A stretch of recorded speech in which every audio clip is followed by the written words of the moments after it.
creo que hace 30 años más o menos con Ismael, los primeros de mayo, hablamos del 1 de mayo, por lo Sí, menos, ¿no? Porque creo que desde 1999, cuando nació el 1 de mayo, el Quijote, ajá. hicimos una transmisión en el Libertad Colón, estoy casi seguro, en un Ujú. 1 de mayo. O sea que hace 26 años más o menos que Sí, y venimos. antes de eso nos encontrábamos en el acto del 1 de mayo junto con Claro. la coordinadora de estudiantes. Entonces, sí, es cierto. En algún momento tendríamos que cambiar de tema, un primero de Bueno, mayo, ¿no? Llevamos 30 años de la misma. Este, no, esta vez en verdad creo, tengo, por lo menos tengo reflexiones muy distintas para esto, cosa que no sé si me preocupa o me alivia. Eh, y quiero arrancar de una forma, mira, te lo voy a decir así. decímelo, Eh, decímelo, decímelo sin. Ahí va. Porque quiero agregar como nuevas perspectivas a este tema. En el mundo mueren 15 millones de personas de hambre por año. 15 millones. ¿Tá? La mitad son niños, 9 millones en verdad, poco más de la mitad son niños, 9 millones. 15 millones mueren por hambre. ¿Tá? Lo que quiere decir que no les llegan los recursos para alimentarse. El 90% de esas personas están en países sancionados por Estados Unidos. ¿Tá?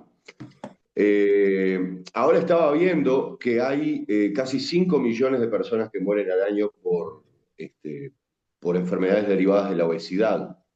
O sea que en el mundo seguimos teniendo más gente que se muere de hambre porque los recursos están mal repartidos, que gente que se muera por obesidad, que hoy ya no significa que los recursos le lleguen en exceso, sino Claro.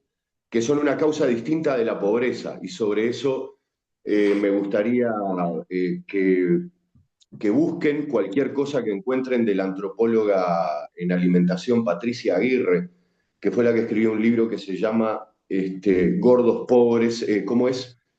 Ricos Flacos, Gordos Pobres, que habla de cómo antes la gordura era signo de opulencia y de riqueza y ahora no lo es, ahora es signo de pobreza. Entonces, pienso además que esto ocurre a nivel mundial y no ocurre en países que consideremos de Occidente. O sea, de hecho, creo que de los países que se consideran de Occidente en el que hay muertes por hambre, o sea, eh, creo que hay algunas muertes registradas en Brasil, en el Brasil amazónico, no en el Brasil carioca, no en el Brasil costero. Eh, y no mucho más. Entonces estamos hablando de un problema más bien que Occidente le ocasiona al resto de la civilización. Entonces, de alguna manera yo me pregunto, ¿no? Pensando, transportándolo esto a la perspectiva de, bueno, pensar en el 1 de mayo y cómo seguir con esto, pensando un poco, siempre intentando como hacer una conexión con quienes entregaron la vida por esto, ¿no? Que los famosos mártires de Chicago. Y en verdad cada día se me hace más difícil pensar que la solución va a surgir de este lado, porque en verdad de este lado somos más parte del problema que de la solución. Históricamente somos más parte del problema que la solución. No quiero ser Definime mejor qué es, a qué te referís por este lado.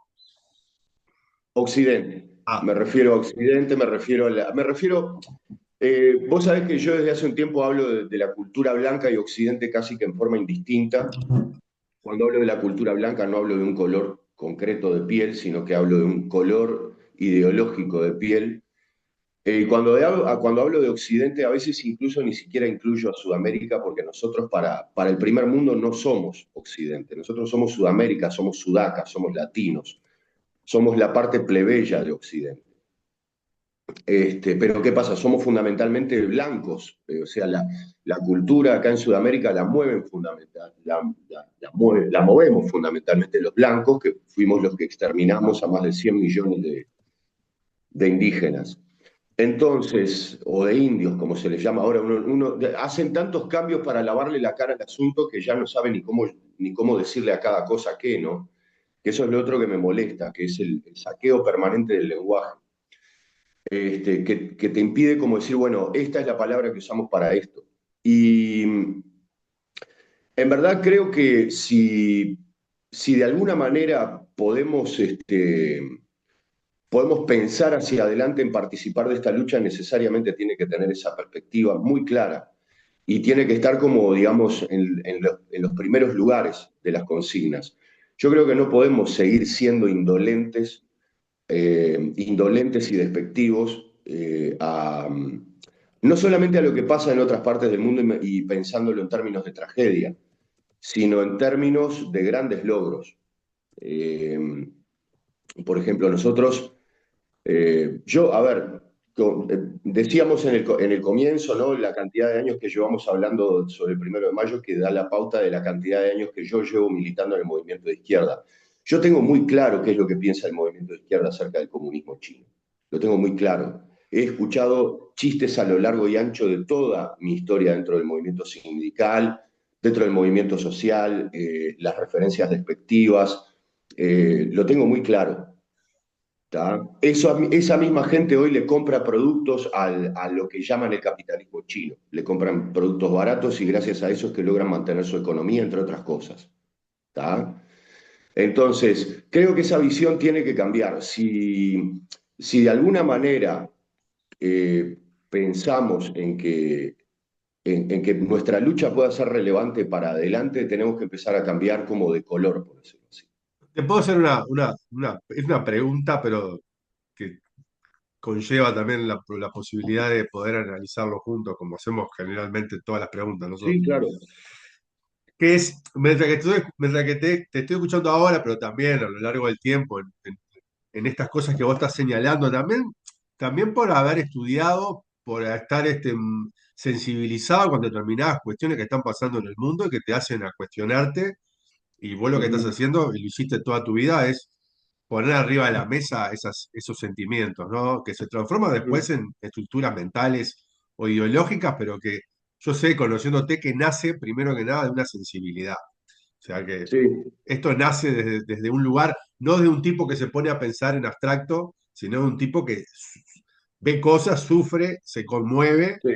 y a raíz de eso, de alguna forma, le da una cobertura ideológica. Y está bien ese proceso, me parece que es legítimo. Ujú. Y escuchándote, me hizo acordar, y yo creo que te comenté, que hace poco estaba viendo videos y leyendo al historiador Enrique Dussel, o Dussel, no sé cómo se Sí, pronuncia, sobre su concepto de la descolonización. Y yo escuchándote digo, sí, Ismael está como profundizando ese concepto y avanzando hacia un, no sé si existe el término, pero vendría a ser una especie de desoccidentalización, más que sí. descolonización.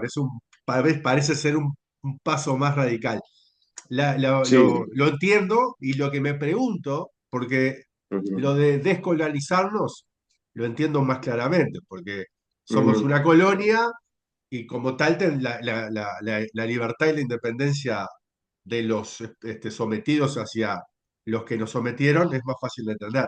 Lo de la occidentalización tiene que ver con una cultura en la cual somos parte y no somos otra cosa. Entonces me pregunto en la viabilidad de esto, si es posible, en tanto nosotros somos los forjadores de esa cultura, podemos liberarnos de ella tan fácilmente. Bueno, fácilmente seguro que no. Me gusta la palabra portador porque es como portador de un virus, ¿no? Y Exacto. es tal cual. Creo que funciona de esa manera, ¿sabes? Eh, Mira, hablando, cuando vos me decías ahora lo de, bueno, entendemos más fácil lo de la mentalidad colonial. Mira, ayer estaba escuchando una entrevista a Asim Tamimi. Asim Tamimi es el abuelo de esta gurisa palestina que detuvieron los israelíes hace unos años y que se hizo muy famosa en el mundo, Una de Rulito, sí. la de Rulitos Rubio. Bueno, su abuelo, que es un gran militante palestino, explicaba algo. En un momento en la entrevista le hacen unas preguntas sobre unos conceptos musulmanes. Entonces el tipo los explica y se daba cuenta que a la que le hacía la pregunta le costaba entender el asunto. Entonces le decía, Tamini, vamos lo a que pasa decir es el que, nombre porque dijimos, listo, queda como el orto. Tamini, ayer Tamini era la piba. exacto, ahí va. Eh, entonces le dice, lo que pasa es que para ustedes que tienen una cultura laica y atea, es muy difícil comprender este tipo de cosas porque tiene que ver con la dimensión espiritual. Y dice usted, y entonces sigue y dice, para nosotros, el ateísmo y el laicismo son parte de la imposición colonial. Nosotros no teníamos conflictos políticos con nuestras religiones, porque nosotros no teníamos el conflicto político que habían generado las religiones en Europa, en la Europa occidental, donde las religiones, donde las cúpulas religiosas habían generado una élite que estaba saqueando la economía. Dice, nosotros eso no lo sufríamos en nuestras tierras, no lo sufríamos con nuestras religiones, por eso nunca tuvimos un concepto, nunca tuvimos una especie de, llamémosle, etapa de ateización o de laicismo. Dice, eso lo sufrieron ustedes y fue lo que necesitaron hacer para desprenderse un poco de algunos problemas. Entonces, para nosotros eso llegó como parte de la colonización. Entonces, fíjate qué importante lo que dice el tipo y además agrega, en Europa la Iglesia Católica escondía el conocimiento. En nuestra cultura el Islam nos estimula el conocimiento, a viajar, a descubrir, a hacer avances. No tenemos problemas con eso. ¿Y por qué me parece que es importante señalarlo? Porque de alguna manera te da una dimensión muy distinta. Entonces, lo que nosotros consideramos que es el patrón de objetividad, por ejemplo, que es el conocimiento científico, el método científico, esta cosa que supuestamente es tan desprendida como la famosa objetividad, en verdad es producto de algo y tiene como una especie de objetivo político muy claro, que yo creo que al final no lo garantiza. Entonces, yo creo que cuando yo hablo de desoccidentalización, en verdad te voy a ser sincero, no estoy hablando de un objetivo, ¿cómo te puedo explicar? No estoy hablando del socialismo real. De No, lo que sí, estoy hablando lo tengo clarísimo porque el ahí socialismo va. es hijo, casi es hijo natural de Occidente. Y Marx, uno de los filósofos más defensores de la cultura occidental. Bueno, yo después sobre eso te podría hacer algunos agregados, pero quiero concentrarme sobre esto. Para mí tiene que ver fundamentalmente con dejar de considerarse el centro de, por ejemplo, de eso, del pensamiento socialista. Sí, Karl Marx fue probablemente, yo te voy a ser sincero, no solamente creo que fue el tipo que más sistematizó, me parece a mí, como digamos, como la maquinaria de pensar socialista, sino también capitalista. Fue el tipo que mejor definió el capitalismo. ¿Sabés que no hay un solo pensador durante el siglo XIX que haya definido el capitalismo en forma tan exacta como lo definió No, pero él?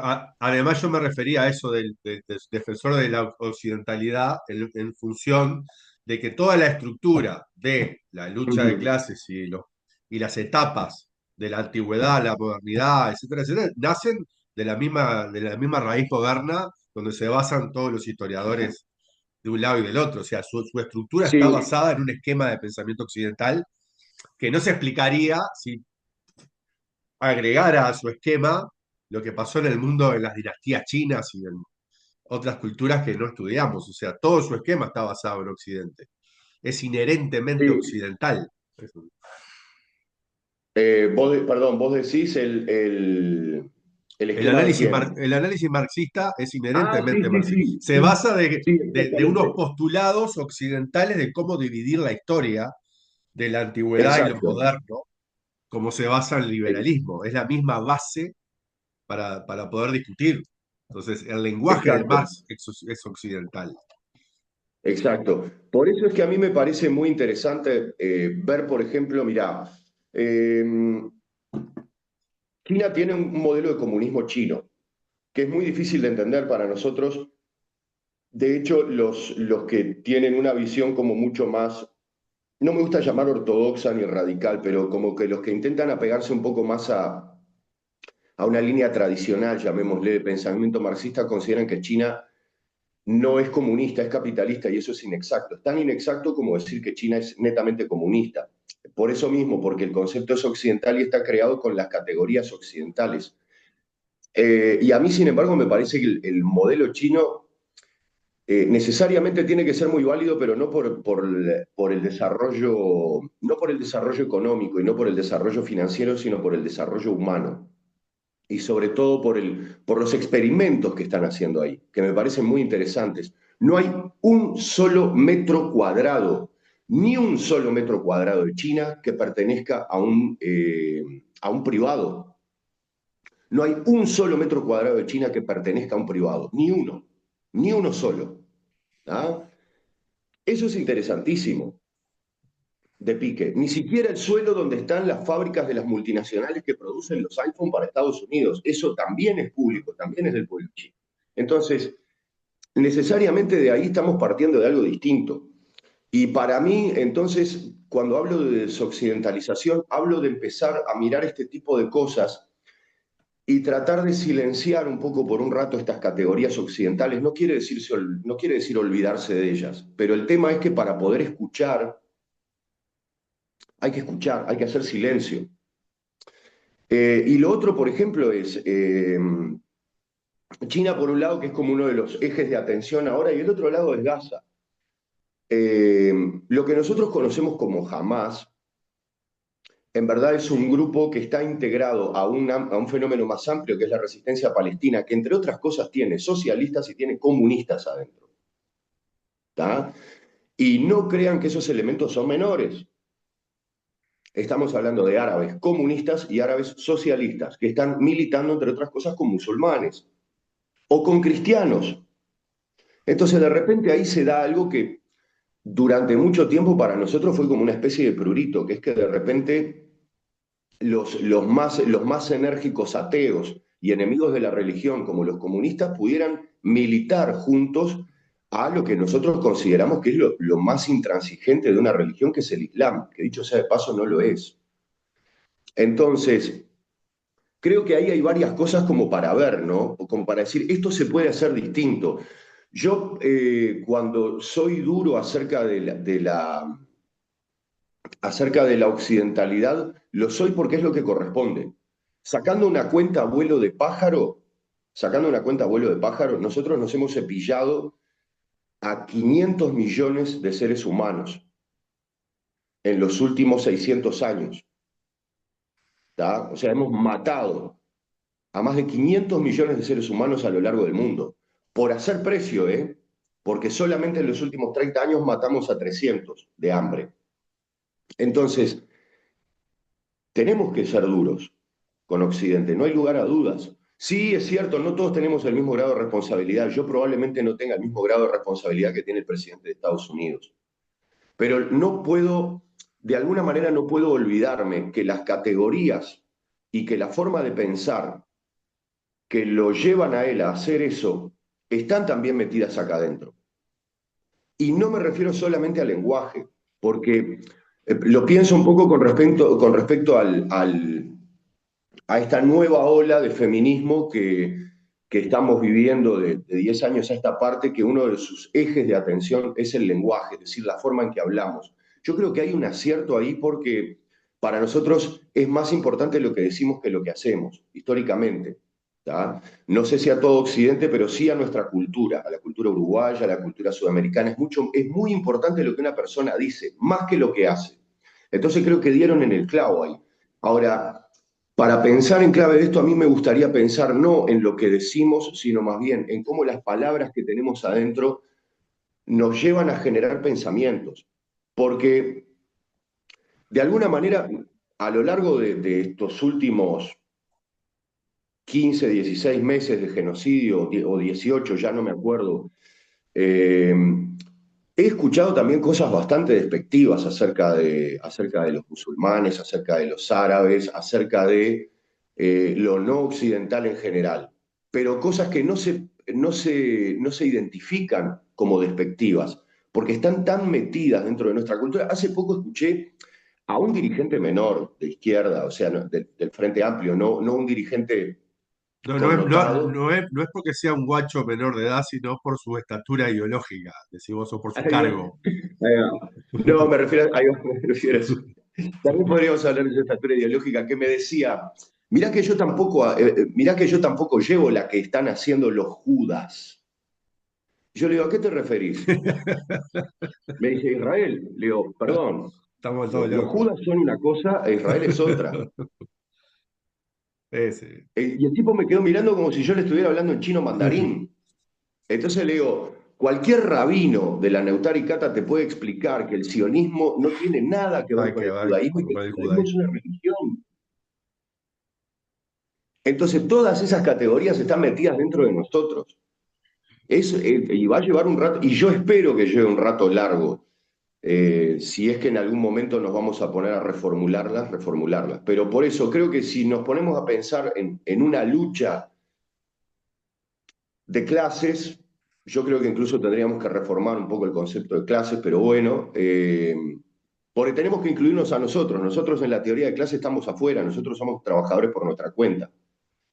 ¿Me explico? A eso me refiero.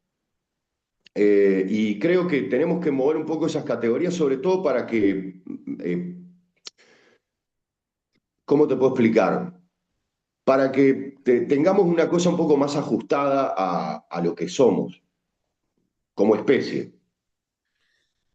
Yo te empecé preguntando si era posible desde la cuna de la cultura occidental cuestionarla al punto de ser Ujú. crítico y no caer en la parodia de la crítica, ¿no? Eso es un riesgo que me Sí, imagino yo que puede existir, que este, es como, voy a hacer un ejemplo que tal vez sí, sea doloroso para alguien, pero me imagino mañana nosotros vamos y nos consustanciamos con la causa de los charrúas, esa etnia que no existe más, y me pongo una exacto. vincha y voy hacia allá y hablo como tal, y digo yo soy charrúa, no, no sigue siendo una parodia propia también occidentalista, apoderarse de elementos rituales, hacerlos como suyos, no podemos caer, no es un riesgo en esta lucha de la desoccidentalización terminar Sí, convirtiendo esa lucha en una parodia o en una cosa más de Occidente.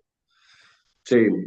Mirá, mi apellido es un apellido guaraní. Y no es un Ujú. apellido guaraní porque me lo prestaron o porque me lo compré en la feria.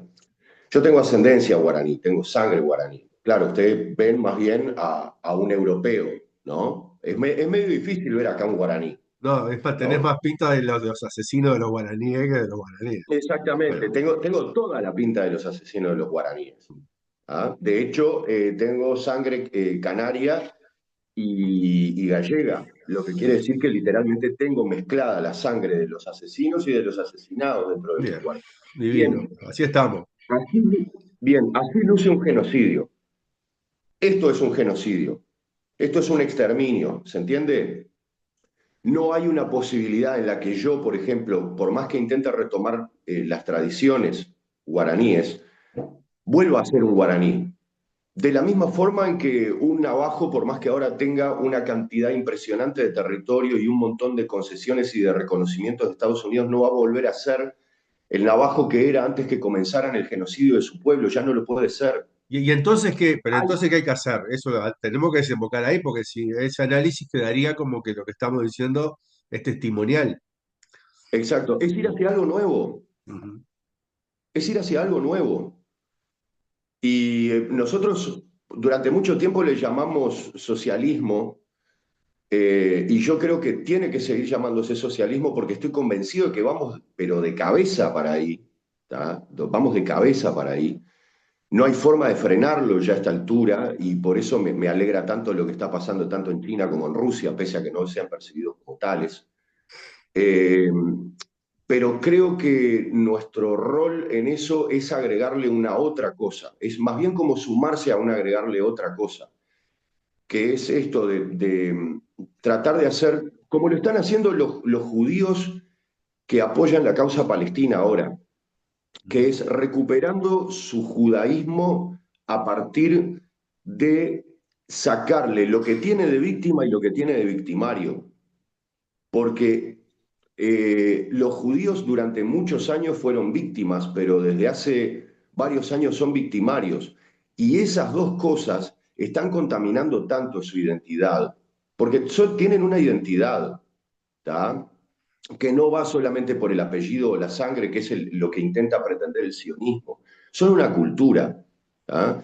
Nosotros tenemos esa cultura, pero creo que lo que hay que hacer es como hacer un poco ese proceso que están haciendo los judíos que militan ahora en contra de Israel y a favor de la causa palestina, que es no tal vez eliminar la cultura, sino descontaminarla, por decirlo así, de una especie de profundo y largo proceso de ¿cómo te puedo explicar? De convertirla en un peligro para las otras culturas, ¿no? Porque, vamos a ver, todos decimos, ah, qué bien Alejandro Magno, el conquistador. Alejandro Magno esencialmente lo que hizo fue, desde Grecia hasta India, matar toda la cantidad de civiles que pudo. Y de militares, por supuesto, porque había que pelear en el campo de batalla, pero los incendios, saqueos y destrozos de las ciudades necesariamente implicaban matar civiles. No estamos hablando de un héroe, estamos hablando de un ser miserable. ¿Ah? El supuesto legado que le haya dejado a la humanidad no tiene que ver con él, sino con otra gente que intentó rescatar algo de la obra de los que venían atrás, Y pero sus generar una, intenciones no una, una eran. identidad pro-europea. Eso también, la figura de Carlos Magno fue rescatada antes para generar esa construcción de la comunidad económica europea de un sentido identitario común. Exacto, sí. Ojo, estaba hablando de Alejandro Magno, no de Carlo De Magno. Carlos, Carlo estoy hablando Magno es, estoy- es un genocida posterior porque hizo más o menos lo mismo. Lo primero que estoy hizo hablando de Carlos Magno Carlos. fue someter a los sajones y destrozarlos, ¿no? ¡Qué familia! Este, sí, tenían ese hobby, tenían ese hobby. No, entonces a mí me parece eso, o sea, yo no es que, ¿cómo te puedo explicar? Yo creo que hasta ahora lo más que ha dejado Occidente son muertes, sinceramente.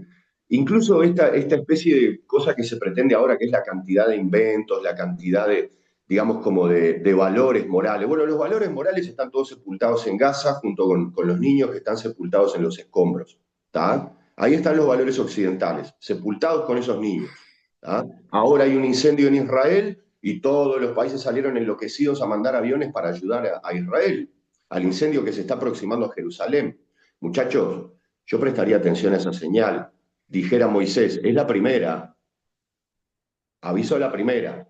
Entonces, eh, yo creo que volviendo, como retomando el asunto, yo creo que en algún momento tenemos que parar y en algún momento el legado de Occidente no solamente tienen que ser muertos o ideologías que escasamente pudo aplicar. Yo quiero aclarar algo sobre eso además. Yo vengo estudiando historia de hace un rato. Hasta ahora el único modelo de éxito que conozco, de modelo de éxito, que no haya sido barrido por sí mismo, de modelo de éxito aplicado sobre una comunidad de un modelo socialista es el que se aplicó durante la Revolución Española en Barcelona. ¿Ah? Están los libros, están los inventarios, uno puede ver los indicadores de productividad, uno puede verlo todo ahí y decís, esto funcionaba y tenía un potencial enorme, esto iba para adelante. Lo exterminaron, fue un exterminio. ¿Ah? Eso fue un genocidio político. Eh, porque les daba un miedo enorme, porque en cuestión de meses pusieron a caminar una máquina que nadie esperaba que se hiciera. Después, yo qué sé, el modelo soviético colapsó por cuestiones que tenían que ver más con el modelo, con el propio modelo, como lo pensaban, que con el aislacionismo occidental. Cuba ha tenido que transformar,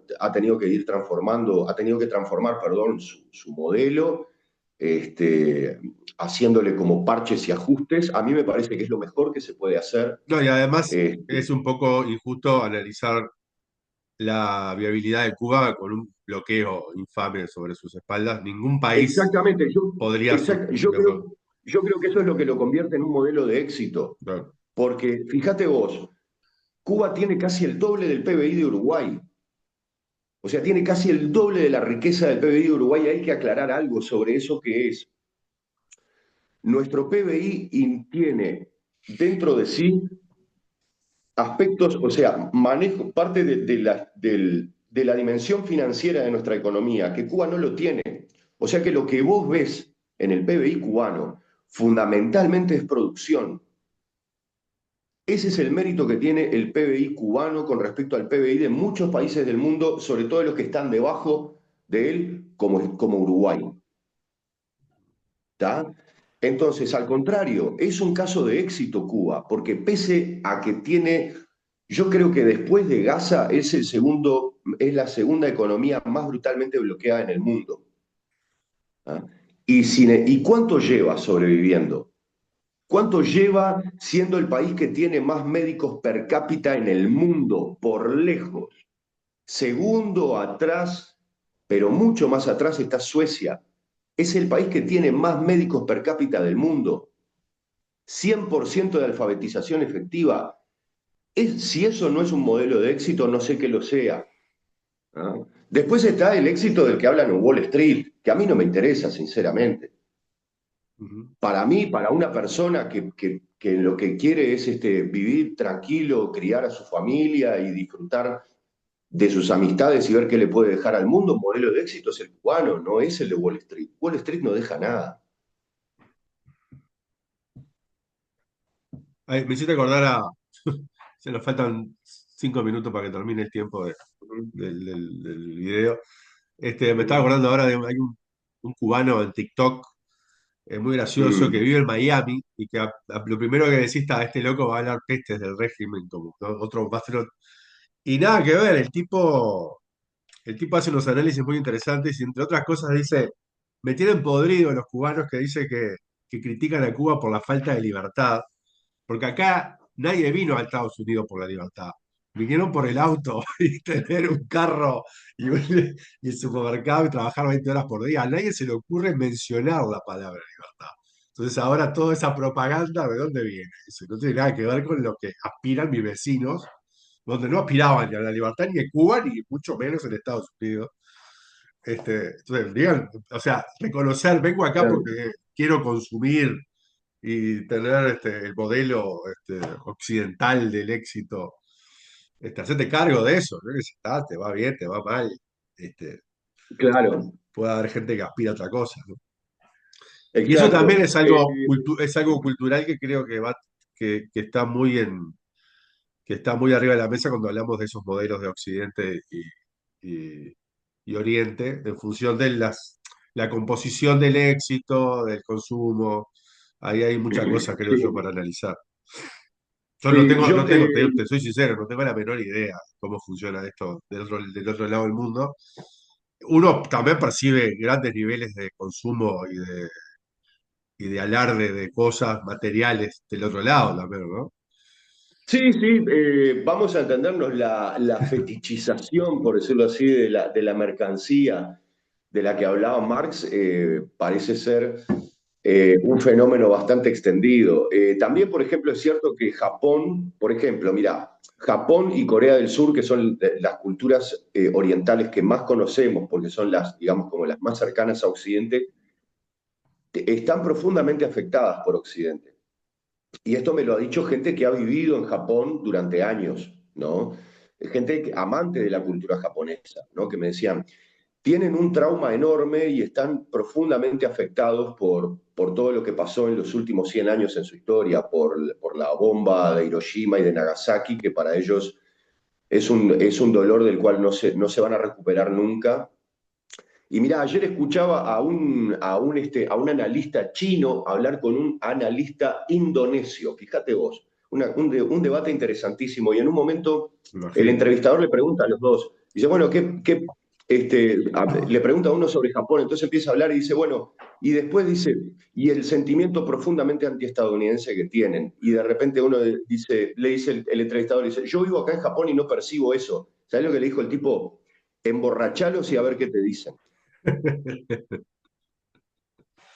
Fíjate la profundidad del pensamiento del tipo como para incluir algo de eso, ¿no? Entonces yo decía, qué brillante esto, porque está incluyendo un elemento de la cotidianeidad que no se incluye en los análisis. Y No, creo que es sí, una de sí, las cosas que más tenemos que incluir. Que incluir. Entonces, absolutamente creíble. Me yo acuerdo no cuando, sé, eh, no, no, no, de seguir, no, cerrá, digo, que porque se nos va el tiempo. sí, sí, sí, no, yo creo eso, creo que, o sea, como para redondear, creo que tenemos que abandonar un poco esta especie de, llamémosle, a mí me gusta llamarlo blancocentrismo porque es un poco más, es un poco más altisonante, ¿no? Conmueve más, hace que la gente se indigne más, que es un poco lo que necesitas para mover las estructuras. Pero en verdad creo que estamos hablando de eso, como una especie de occidentocentrismo, llamémosle, que no solamente nos afecta a nosotros, afecta a todo el mundo, en verdad, porque yo qué sé, vos escuchás a mucha gente en Medio Oriente diciendo, porque ¿cómo puede pasar esto si yo respeto los valores occidentales? Yo admiro los valores occidentales y me dan ganas de decirle, no, pero es por eso que estás viviendo lo que estás viviendo, por favor no los respetes. Pero creo que tiene que pasar un poco eso, y creo que entre la cantidad de reivindicaciones que tenemos que incluir, me parece que esa tiene que estar entre las primeras. Es eso.